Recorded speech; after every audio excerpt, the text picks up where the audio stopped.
നമസ്കാരം, എല്ലാവർക്കും രാഹുൽസ് കെമിസ്ട്രിയിലേക്ക് സ്വാഗതം. ഞാനിന്ന് എടുക്കാൻ പോകുന്നത് പ്ലസ് 1 കെമിസ്ട്രിയിലെ ഒന്നാമത്തെ പാഠത്തിലെ previous year questions part 2. Part 1 കാണാത്തവർ ദയവായി പാർട്ട് 1 കാണുക. അതിന്റെ ലിങ്ക് ഞാൻ താഴെ ഡിസ്ക്രിപ്ഷൻ ബോക്സിൽ കൊടുത്തിട്ടുണ്ട്. പോകാം ക്വസ്റ്റ്യനിലോട്ട്. ആറാമത്തെ question.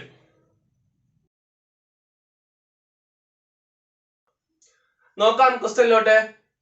Calculate the mass of SO3 produced if 500 gram of SO2 react with 200 gram of oxygen. Also find the limiting reagent.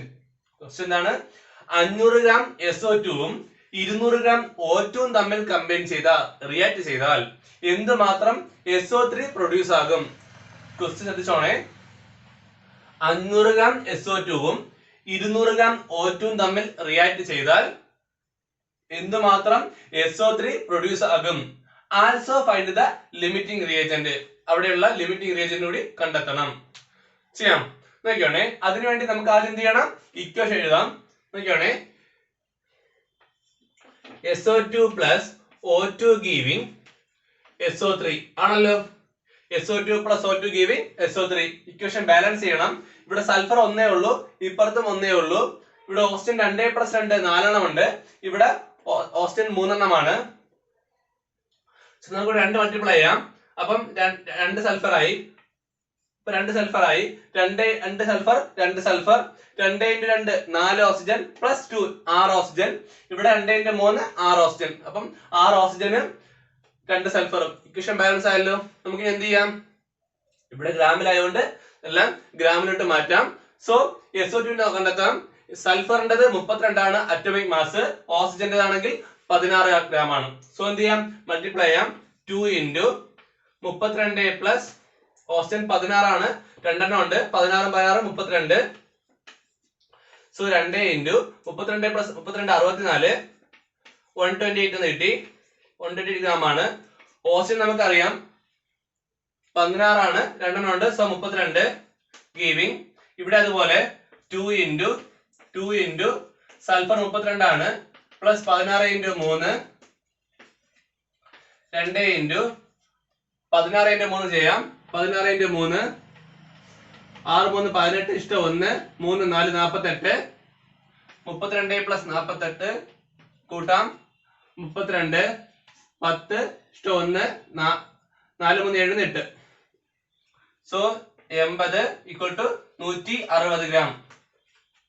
അപ്പൊ നമുക്ക് കിട്ടി 2 സൾഫർ ഡയോക്സൈഡിൻ്റെത് 128 ഗ്രാം ആണെന്നും ഓക്സിജന്റേത് 32 ഗ്രാം ആണെന്നും 2 സൾഫർ ട്രയോക്സൈഡിൻ്റെത് 106 ഗ്രാം ആണെന്നും കിട്ടി. ഞാനിത് മാറ്റിട്ട് അത് മാത്രം എഴുതാണേ. നോക്കാം. ഇവിടെ 128 കിട്ടി പ്ലസ് O2 32 കിട്ടി. എത്ര കിട്ടി? 160 ഗ്രാം എന്ന് കിട്ടി. ആണല്ലോ. നമുക്ക് ആദ്യം കണ്ടെത്തേണ്ടതാണ് ലിമിറ്റിംഗ് റിയേജന്റ്. ഇത് വേണം എപ്പോഴും നമ്മൾ ആദ്യം കണ്ടെത്താൻ. അതിനെന്ത് ചെയ്യണം? റിയാക്ടന്റ് തമ്മിൽ കമ്പയർ ചെയ്യുക. നോക്ക്. ഇവിടെ 128 ഗ്രാം സൾഫർ ഡയോക്സൈഡിനെ റിയാക്ട് ചെയ്യാനായിട്ട് 32 ഗ്രാം ഓക്സിജൻ വേണം. നോക്കാം. 128 ഗ്രാം സൾഫർ ഡയോക്സൈഡിനെ റിയാക്ട് ചെയ്യാനായിട്ട് 32 ഗ്രാം ഓക്സിജൻ വേണം. അങ്ങനെയാണെങ്കിൽ എന്ത് ചെയ്യണം? 1 ഗ്രാം സൾഫർ ഡയോക്സൈഡിനെ കണ്ടെത്തണം. 1 ഗ്രാം സൾഫർ ഡയോക്സൈഡിനെ റിയാക്ട് ചെയ്യാനായിട്ട് 32/128 ഗ്രാം ഓക്സിജൻ വേണം. ആണല്ലോ. വെട്ടി ചെറുതാക്കാം. 32 4 കൊണ്ട് 8 തവണ, ഇത് 4 കൊണ്ട് 3 2 തവണ, ഇത് 1/4. അതായത് 1/4. നോക്കിയാണേ 1 ഗ്രാം സൾഫർ ഡയോക്സൈഡ് റിയാക്ട് ചെയ്യാനായിട്ട് 1/4 ഗ്രാം ഓക്സിജൻ വേണം. 1 ഗ്രാം സൾഫർ ഡയോക്സൈഡിന്റെ റിയാക്ട് ചെയ്യാനായിട്ട് 1/4 ഗ്രാം ഓക്സിജൻ വേണം. നമുക്ക് വേണ്ടത് 1 ഗ്രാമിന്റെ അല്ല 500 ഗ്രാമിന്റെ ആണ്. സോ രണ്ട് സൈഡ് എന്ത് ചെയ്യാം? 500 മൾട്ടിപ്ലൈ ചെയ്യാം. സോ 500 ഗ്രാം സൾഫർ ഡയോക്സൈഡിനോട് റിയാക്ട് ചെയ്യാനായിട്ട് 1/4 × 500 1/4 × 500 ഗ്രാം ഓഫ് ഓക്സിജൻ വേണം. കട്ട് ചെയ്യാം. 4 കൊണ്ട് 1 തവണ, ശിഷ്ടം 1, ആ 1 0 കൂടി 10 ആയി. 10 2 തവണ, ശിഷ്ടം 2 2 0 കൂടി 5. സോ 125 ഗ്രാം ഓക്സിജൻ വേണം. ശ്രദ്ധിക്കണേ. ഇവിടെ 500 ഗ്രാം സൾഫർ ഡയോക്സൈഡിനെ റിയാക്ട് ചെയ്യാനായിട്ട് 500 ഗ്രാം സൾഫർ ഡയോക്സൈഡ് റിയാക്ട് ചെയ്യാനായിട്ട് 125 ഗ്രാം ഓക്സിജൻ മതി. നമുക്ക് എത്ര ഓക്സിജൻ ഉണ്ട്? 200 ഓക്സിജൻ ഉണ്ട്. അതായത് ഓക്സിജൻ ഇവിടെ കൂടുതലാണ് തന്നിട്ടുള്ളത്. നമുക്ക് 125 ഗ്രാം ഓക്സിജൻ മതി ആണല്ലോ. 500 ഗ്രാം സൾഫർ ഡയോക്സൈഡിന് റിയാക്ട് ചെയ്യാനായിട്ട് 125 ഗ്രാം ഓക്സിജൻ മതി. അതായത് ഇവിടെ സൾഫർ ഡയോക്സൈഡ് ആണ് ലിമിറ്റിംഗ് റിയേജന്റ്. അതുകൊണ്ട് എന്താണ്? സൾഫർ ഡയോക്സൈഡ് ആണ് ലിമിറ്റിംഗ് റിയേജന്റ്.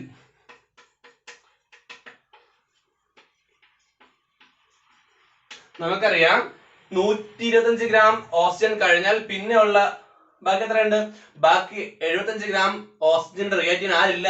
സൾഫർ ഡയോക്സൈഡ് ഇല്ല. അതുകൊണ്ട് സൾഫർ ഡയോക്സൈഡ് ആണ് ഇവിടുത്തെ ലിമിറ്റിംഗ് റിയേജന്റ്. ആരാണ് കുറച്ചുള്ളത് അവരാണ് ലിമിറ്റിംഗ് റിയേജന്റ്. അങ്ങനെയെങ്കിലും ഓർത്തിരിക്കുക. ഓക്കെ, അപ്പൊ നമുക്ക് കിട്ടി സൾഫർ ഡയോക്സൈഡ് ആണ് ലിമിറ്റിംഗ് റിയേജന്റ്. ഓക്കെ, ശരി, മാച്ചിട്ട് ബാക്കി പറയാമേ. നോക്കാം ബാക്കി. നമുക്ക് എന്ത് കിട്ടി? സൾഫർ ഡയോക്സൈഡ് ആണ് ലിമിറ്റിംഗ് റിയേജന്റ് എന്ന് കിട്ടി. അതായത് എന്തുമാത്രം സൾഫർ ഡയോക്സൈഡ് ഉണ്ടോ അതനുസരിച്ച് മാത്രം എന്ത് ചെയ്യുള്ളൂ? പ്രോഡക്റ്റ് പ്രൊഡ്യൂസ് ആവത്തുള്ളൂ. അതായത് ഇവിടെ സൾഫർ ഡയോക്സൈഡ് പ്രൊഡ്യൂസ് ആവത്തുള്ളൂ. അപ്പൊ നമുക്ക് എന്ത് ചെയ്യാം? സൾഫർ ഡയോക്സൈഡിനെയും സൾഫർ ട്രയോക്സൈഡിനെയും തമ്മിൽ കമ്പയർ ചെയ്യാം. നോക്കിയാണ് 128 ഗ്രാം സൾഫർ ഡയോക്സൈഡ് റിയാക്ട് ചെയ്താൽ 160 ഗ്രാം സൾഫർ ട്രയോക്സൈഡ് പ്രൊഡ്യൂസ് ആകും ആണല്ലോ. 128 ഗ്രാം സൾഫർ ഡയോക്സൈഡ് റിയാക്ട് ചെയ്താൽ 160 ഗ്രാം സൾഫർ ട്രയോക്സൈഡ് പ്രൊഡ്യൂസ് ആകും ആണല്ലോ. നമുക്കിനി എന്ത് ചെയ്യാം?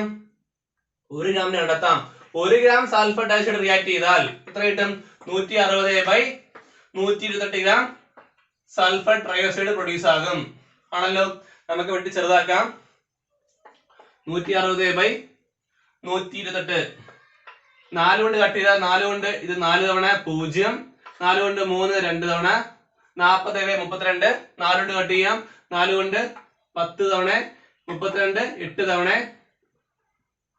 2 കൊണ്ട് കട്ട് ചെയ്യാം. 5/4. ഓക്കെ, നമുക്ക് എന്ത് കിട്ടി? 5/4 ഗ്രാം സൾഫർ ട്രയോക്സൈഡ് എന്ന് കിട്ടി. 1 ഗ്രാം സൾഫർ ഡയോക്സൈഡ് റിയാക്ട് ചെയ്യണമെങ്കിൽ 5/4 ഗ്രാം സൾഫർ ട്രയോക്സൈഡ് കിട്ടും എന്ന് മനസ്സിലായി. നമുക്ക് എന്ത് ചെയ്യാം? 1 ഗ്രാം അല്ല, നമുക്ക് വേണ്ടത് 500 ഗ്രാം ആണ്. സോ എന്ത് ചെയ്യാ? 500ലോട്ട് മൾട്ടിപ്ലൈ ചെയ്യാം. രണ്ട് സൈഡ് എന്ത് ചെയ്യാ? 500 മൾട്ടിപ്ലൈ ചെയ്യാം. അപ്പൊ 500 ഗ്രാം സൾഫർ ഡയോക്സൈഡ് റിയാക്ട് ചെയ്ത 5/4 × 500 ഗ്രാം SO3 പ്രൊഡ്യൂസ് ആകും. കട്ട് ചെയ്യാം. 4 കൊണ്ട് 125 തവണ നമ്മൾ കുറച്ചു മുമ്പ് ചെയ്തേ ഉള്ളൂ. അതുകൊണ്ടാണ് കട്ട് ചെയ്ത് കളഞ്ഞാട്ടാ. നമ്മൾ തൊട്ട് മുമ്പ് ചെയ്തേ ഉള്ളൂ 500/4 125 ആണെന്ന്. ശരി, 5 × 125 5 × 100 500 ആയി. 25 × 5 125. 500 + 125 625. So 625 gram sulphur trioxide produce ആകും. ശ്രദ്ധിക്കണേ, ഇവിടെ 5 × 125 ചെയ്യണമായിരുന്നു. സോ ഞാൻ സ്പ്ലിറ്റ് ചെയ്തു. 125നെ 100ഉം 25ഉം ആക്കി. 100 × 5 500, 25 × 5 125. So 500 + 125 625 gram sulphur trioxide produce ആകും. ഇതുവരെയാണ് ക്വസ്റ്റ്യൻ വെച്ചിട്ടുള്ളത്. How calculate the mass of SO3 produced. അതിന് ഉത്തരമാണ് 625 ഗ്രാം SO3 പ്രൊഡ്യൂസ് ആകും. ഓക്കെ, അടുത്ത ക്വസ്റ്റ്യനിലോട്ട് പോകാം. നോക്കാം നമുക്ക് അടുത്ത ക്വസ്റ്റ്യനിലോട്ട്. The number of oxygen atom present in 5 moles of C6H12O6 glucose. അതായത് 5 moles of glucose എടുത്താൽ 5 moles of glucose എടുത്താൽ അതിനകത്ത് എന്തുമാത്രം ഓക്സിജന്റെ ആറ്റം ഉണ്ട്? ശ്രദ്ധിക്കണേ, 5 moles of glucose ആണ് എടുത്തത്. 5 moles of glucose എടുത്താൽ അതിനകത്ത് എന്തുമാത്രം ഓക്സിജന്റെ ആറ്റം ഉണ്ട്? സിമ്പിൾ ക്വസ്റ്റ്യൻ ആണ്. നമുക്ക് ഇവിടെ നമുക്ക് കോമ്പൗണ്ട് തന്നിട്ടില്ലേ? ഗ്ലൂക്കോസ് തന്നിട്ടില്ലേ? ഈ ഗ്ലൂക്കോസിനകത്ത് ഇവിടെ തന്നെ നമുക്ക് 6 ആറ്റം ഉണ്ട്. അപ്പൊ ഒരു കോമ്പൗണ്ട് തന്നെ അല്ലെങ്കിൽ ആ ഒരു മോളിക്യൂളിൽ തന്നെ എന്തുണ്ട്? 6 എണ്ണം ഉണ്ട്. അപ്പൊ ഒരു മോൾ ആകുമ്പോഴോ നമുക്കറിയാം ഒരു മോളിനകത്ത് അവഗാഡ്രോ നമ്പർ ഓഫ് പാർട്ടിക്കിൾ കാണുമല്ലോ. അപ്പൊ നമുക്ക് ഒരു മോൾ ഗ്ലൂക്കോസിനകത്താണെങ്കിലോ എത്ര കാണും? ഒരു മോൾ ഗ്ലൂക്കോസിനകത്ത് ഓക്സിജന്റെ ആറ്റം, ഓക്സിജൻ ആറ്റം മീൻ 1 മോൾ ഗ്ലൂക്കോസ് എത്രയാണ്? 6 × അവഗാഡ്രോ നമ്പർ. ശ്രദ്ധിക്കണേ, ഇവിടെ 6 വരെയുള്ള കാരണം എന്താണ്? ഇവിടെ 6 ഓക്സിജന്റെ ആറ്റം ഉണ്ടായിരുന്നു. അതുകൊണ്ടാണ് ഒരു മോളിൽ തന്നെ ഓക്സിജൻ ആറ്റമിൽ 1 മോൾ, ഒരു മോൾ ഗ്ലൂക്കോസിൽ തന്നെ 6 ഇൻറ്റു അവഗാഡ്രോ നമ്പർ ഓഫ് ഓക്സിജന്റെ ആറ്റം ഉണ്ട്. നമുക്ക് വേണ്ടത് 1 മോളിന്റെ അല്ല 5 മോളിന്റെ ആണ്. സോ എന്ത് ചെയ്താൽ മതി? 5 മോൾ മൾട്ടിപ്ലൈ ചെയ്താൽ മതി. സോ 5 മോൾ ഗ്ലൂക്കോസിനകത്ത് ഓക്സിജന്റെ ആറ്റം എന്ന് പറഞ്ഞാൽ, ഓക്സിജൻ ആറ്റമിൻ 5 മോൾ ഗ്ലൂക്കോസ് എന്ന് പറഞ്ഞാൽ എത്രയാണ്? 5 ഇൻറ്റു 6 ഇൻറ്റു അവഗാഡ്രോ നമ്പർ. അതായത് 6 × 5 = 30 ഇൻറ്റു അവഗാഡ്രോ നമ്പർ.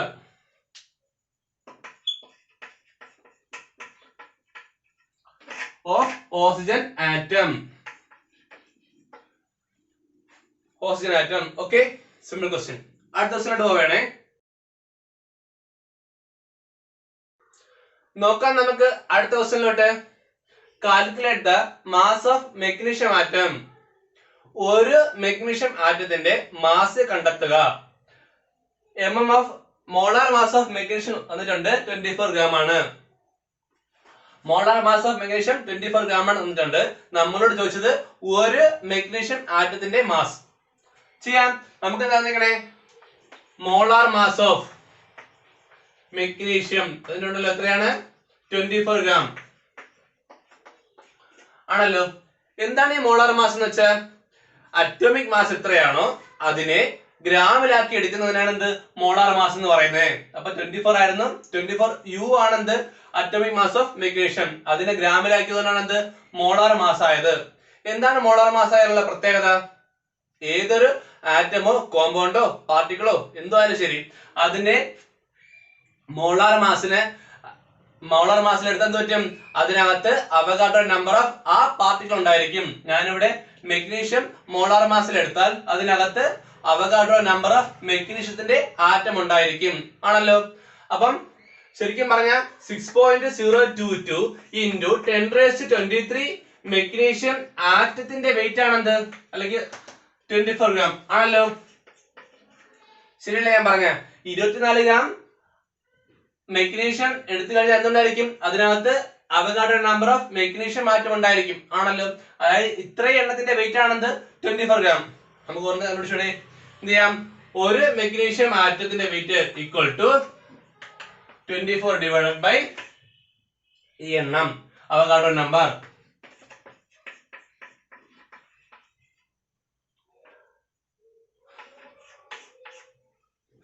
ശ്രദ്ധിക്കണേ, സിമ്പിൾ ആണ്. ഇവിടെ മോളാർ മാസ് തന്നിട്ടുണ്ട് 24 ഗ്രാം ആണെന്ന്. നമുക്കറിയാം ഏതൊരു സാധനവും അതിന്റെ മോളാർ മാസിൽ എടുത്ത് എന്ത് സംഭവിക്കും? അതിനകത്ത് അവഗാഡ്രോ നമ്പർ ഓഫ് ആ പാർട്ടിക്കിൾ ഉണ്ടായിരിക്കും. ഇവിടെ നോക്ക്, ഇവിടെ ഞാൻ മെഗ്നീഷ്യം എടുത്തുകൊണ്ട് മെഗ്നീഷ്യം ആറ്റമാണ് 24 ഗ്രാം എടുക്കുമ്പോൾ ഉണ്ടാവുന്നത്. 24 ഗ്രാം എടുത്ത് എന്ത് സംഭവിക്കും? അതിനകത്ത് Avogadro number of magnesium atom ഉണ്ടായിരിക്കും. സോ എന്ത് ചെയ്യാം? അതായത് മനസ്സിലാക്കാം, ഇത്ര എണ്ണത്തിന്റെ വെയിറ്റ് ആണെന്ത്? 24 ഗ്രാം ആണെന്ന് മനസ്സിലാക്കാം. ശ്രദ്ധിക്കണേ, ഇത്ര എണ്ണത്തിന്റെ വെയിറ്റ് ആണ് 24 ഗ്രാം. അങ്ങനെയാണെങ്കിൽ ഒരു മെഗ്നീഷ്യം ആറ്റത്തിന്റെ വെയിറ്റ് എത്ര? 24 divided by Avogadro number. Okay, അടുത്ത ക്വസ്റ്റ്യനിലോട്ട് പോകാം. നോക്കാം നമുക്ക് അടുത്ത ക്വസ്റ്റ്യനിലോട്ട്. Give the relation between empirical formula and molecular formula. 1 mark question ആണ് ചോദിച്ചത്. Give the relation between empirical formula and molecular formula. അതായത് എംപെരിക്കൽ ഫോർമുലയുടെയും മോളിക്കുലർ ഫോർമുലയും തമ്മിലുള്ള റിലേഷൻ ആണ് ചോദിച്ചിട്ടുള്ളത്. ഇവിടെ നിങ്ങൾ ഇത് രണ്ടിന്റെയും, എംപെരിക്കൽ ഫോർമുലയുടെയും മോളിക്കുലർ ഫോർമുലയുടെയും ഡെഫിനിഷൻ ഇതിന്റെ കാര്യമില്ല. 1 മാർക്ക് ക്വസ്റ്റ്യൻ ആണ്. എന്താണ് ക്വസ്റ്റ്യൻ ഡിമാൻഡ് ചെയ്യുന്നത്? ക്വസ്റ്റ്യൻ ഡിമാൻഡ് ചെയ്യുന്നത് എംപെരിക്കൽ ഫോർമുലയുടെയും മോളിക്കുലർ ഫോർമുലയും തമ്മിലുള്ള റിലേഷൻ ആണ്. അപ്പൊ എന്ത് ചെയ്താൽ മതി? നമ്മൾ പഠിച്ച ഇക്വേഷൻ ആണ്. എന്താണ്? molecular formula equal to empirical formula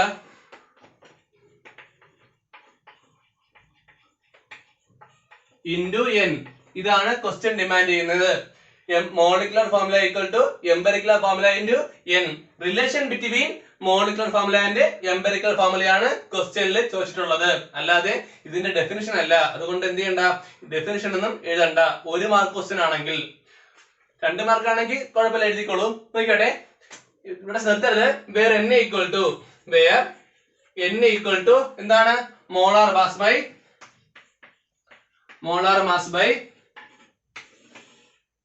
empirical formula mass. Empirical formula mass.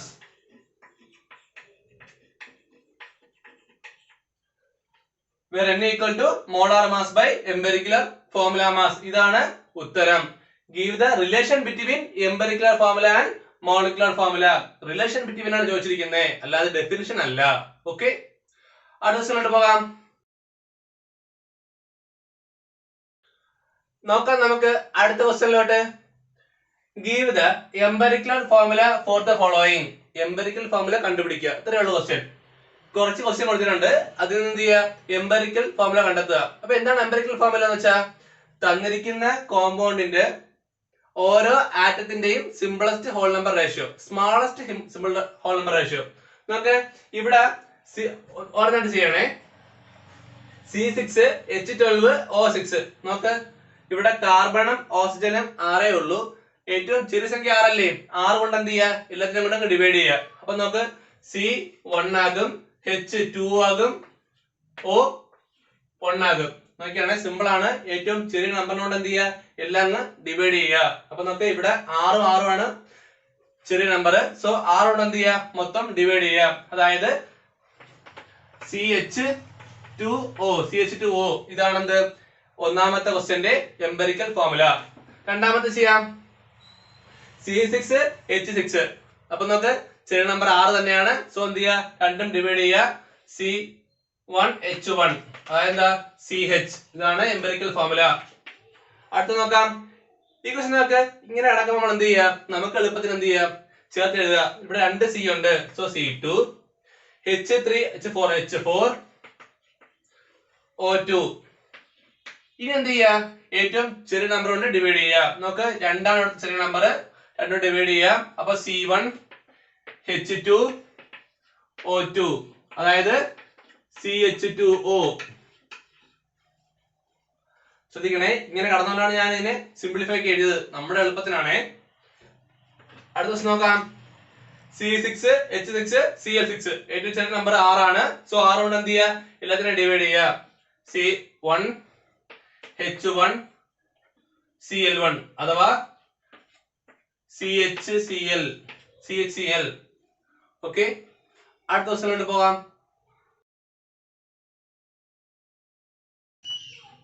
നോക്കാം നമുക്ക് അടുത്ത ക്വസ്റ്റ്യനിലോട്ട്. An organic compound has the following percentage composition.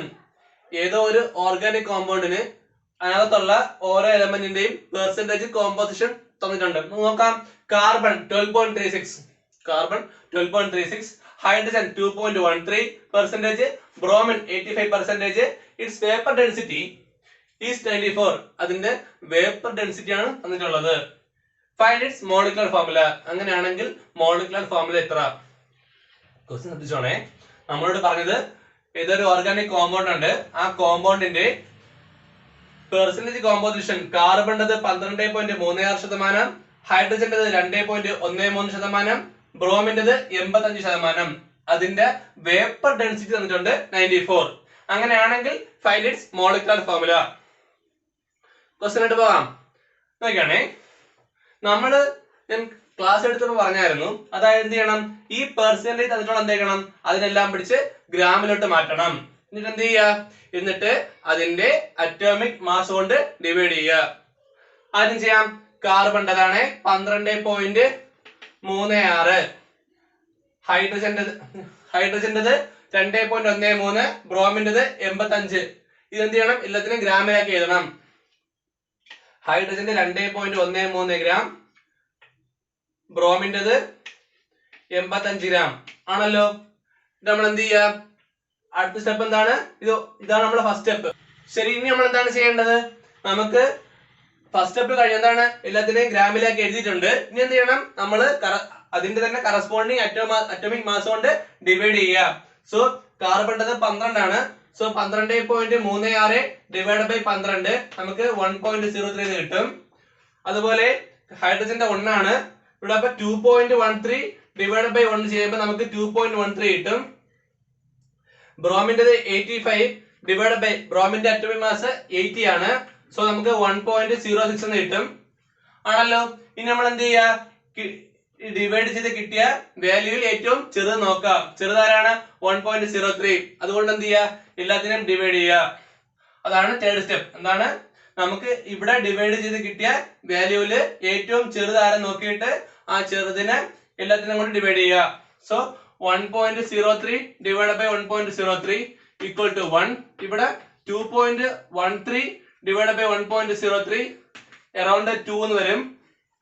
അതുപോലെ 1.06 ഡിവൈഡ് ബൈ 1.03 നമുക്ക് അറൌണ്ട് 1 വരും ആണല്ലോ. അതായത് ഹൈഡ്രജൻ ഇവിടെ കാർബൺ 1, ഹൈഡ്രജൻ 2, ബ്രോമിൻ 1. നമുക്ക് എന്ത് കിട്ടി? CH2Br ആണെന്ന് കിട്ടി. ഇതാണ് എന്ത്, ഈ കോമ്പൗണ്ടിന്റെ എംപെരിക്കൽ ഫോർമുല. ഈ കോമ്പൗണ്ടിന്റെ എംപെരിക്കൽ ഫോർമുല ഇങ്ങനെ വേണം എംപെരിക്കൽ ഫോർമുല കണ്ടെത്താൻ. ഒരിക്കൽ കൂടി പറഞ്ഞു തരാം. തന്നിരിക്കുന്ന പെർസെന്റേജ് എന്ത് ചെയ്യണം? ആദ്യം ഗ്രാമിലാക്കി എഴുതണം. അങ്ങനെ ആക്കാനുള്ള കാരണം എന്താണ്? നമ്മൾ ടോട്ടൽ 100% ആണെന്ന് അസ്യൂം ചെയ്യും, അതുകൊണ്ടാണ്. എന്നിട്ട് എന്ത് ചെയ്യുക, അതിന്റെ തന്നെ അറ്റോമിക് മാസ് കൊണ്ട് എന്ത് ചെയ്യുക, ഡിവൈഡ് ചെയ്യുക. അപ്പൊ നമുക്കൊരു കുറച്ച് വാല്യൂസ് കിട്ടും. ആ വാല്യൂസ് തമ്മിൽ കമ്പയർ ചെയ്യുമ്പോൾ ഏറ്റവും ചെറുതാണ് നോക്കുക. ഇവിടെ 1.03, 2.13, 1.06. ഇപ്പൊ ഏറ്റവും ചെറുതാരാണ്? 1.03. ഈ നമ്പറോട് എന്ത് ചെയ്യുക, ബാക്കിയുള്ള നമ്പറിനെയും ഡിവൈഡ് ചെയ്യുക. അപ്പൊ നമുക്ക് എന്ത് കിട്ടും? സിംപ്ലസ്റ്റ് റേഷ്യോ കിട്ടും. ആ സിംപ്ലസ്റ്റ് റേഷ്യോ എന്ത് ചെയ്യുക, ഇവിടെ കൊടുക്കുക. Carbon 1 C1, H2 Br1 Br1. അപ്പൊ നമുക്ക് എന്ത് കിട്ടി? CH2Br എന്ന് കിട്ടി. ഇതാണെന്ത്, എംപെരിക്കൽ ഫോർമുല. ഓക്കെ, മാറ്റിയാണേ. നോക്കാം ബാക്കി എങ്ങനെ ചെയ്യുമെന്ന്. നമുക്ക് എന്ത് ചെയ്യണം? എംപെരിക്കൽ ഫോർമുല നമുക്ക് കിട്ടിക്കഴിഞ്ഞാൽ നമ്മൾ എന്ത് ചെയ്യാം? എംപെരിക്കൽ ഫോർമുല മാസ് കണ്ടെത്തുക. അതായത് എംപെരിക്കൽ ഫോർമുല മാസ് എന്ത് ചെയ്യാം? ഇതിന്റെ മോളാർ മാസ് കണ്ടെത്തുക. കാർബൺ 12 ആണ്. ഹൈഡ്രജൻ നമുക്ക് 2 ഉണ്ട്. 2 പ്ലസ് ബ്രോമിൻ 80 ആണ്. 80 പ്ലസ് 10 90, 90 പ്ലസ് 92 94, 94 എന്ന് കിട്ടും ആണല്ലോ. ഇതുവരെയൊക്കെ ആണല്ലോ. നമ്മൾ എന്ത് ചെയ്യുക? എംപെരിക്കൽ ഫോർമുല കിട്ടിയ എന്ത് ചെയ്യുക? എംപെരിക്കൽ ഫോർമുല മാസ് കണ്ടെത്തുക. എന്ത് ചെയ്യാ മതി? ഇതിന്റെ അറ്റോമിക് മാസ് എല്ലാം കൂടി കൂട്ടി വെക്കുക ആണല്ലോ. ഇനി എന്ത് ചെയ്യുക? നമ്മൾ ഇനി ചെയ്യേണ്ടത് നമുക്ക് മോളാർ മാസ് കണ്ടെത്തുക. ക്വസ്റ്റ്യനില് മോളാർ മാസ് തന്നിട്ടില്ല, പകരം വേപ്പർ ഡെൻസിറ്റി ആണ് തന്നിട്ടുള്ളത്. ശ്രദ്ധിക്കണേ, സാധാരണ ക്വസ്റ്റ്യനില് മോളാർ മാസ് ഡാറ്റ തരും. അങ്ങനെ തന്നിട്ടില്ലെങ്കിൽ പകരം എന്ത് ചെയ്യും? വേപ്പർ ഡെൻസിറ്റി തരും. നമുക്ക് കണ്ടെത്താം. Vapour density equal to molar mass by 2 എന്നാണ് equation. Vapour density equal to molar mass by 2 എന്നാണ് ഇക്വേഷൻ. അപ്പൊ മോളാർ മാസ് ഈക്വൽ ടു എന്താണ്? 2 into vapour density. Molar mass equal to 2 into vapour density. അപ്പൊ നമുക്ക് 2 into vapour density എത്ര ആയിരിക്കണേ? 94 equal to 2 into 4 8, 2 into 9 18, 188 gram ആണ് molar mass നമ്മൾ കണ്ടെത്തുന്നേ. ഓക്കെ, മോളാർ മാസ് കണ്ടെത്തുന്നത് എങ്ങനെയാണ്? വേപ്പർ ഡെൻസിറ്റി കണ്ട് vapour density equal to molar mass by 2. So molar mass equal to 2 into vapour density, 2 into 94, 188 gram. അപ്പൊ നമുക്ക് എന്താ കിട്ടി? എംപെരിക്കൽ ഫോർമുല മാസ് കിട്ടി 94. അതുപോലെ മോളാർ മാസ് കിട്ടി 188. ഓക്കെ, മാറ്റിയാണേ. ബാക്കി നോക്കാം. നമുക്ക് എംപെരിക്കൽ ഫോർമുല മാസം കിട്ടി, മോളാർ മാസം കിട്ടി. നമുക്ക് എന്ത് ചെയ്യാം? n കണ്ടെത്താം. ഞാൻ കുറച്ചു മുമ്പ് പറഞ്ഞായിരുന്നു n എന്താണെന്ന്. So n equal to molar mass by empirical formula mass. ഞാൻ കുറച്ചു മുമ്പ് ഒരു ക്വസ്റ്റ്യൻ ചെയ്തപ്പോൾ പറഞ്ഞായിരുന്നു. സോ മോളാർ മാസ് ഇവിടെ 188 ആണ്. എംപെരിക്കൽ ഫോർമുല മാസ് നമുക്ക് കിട്ടിയത് 94 ആണ്.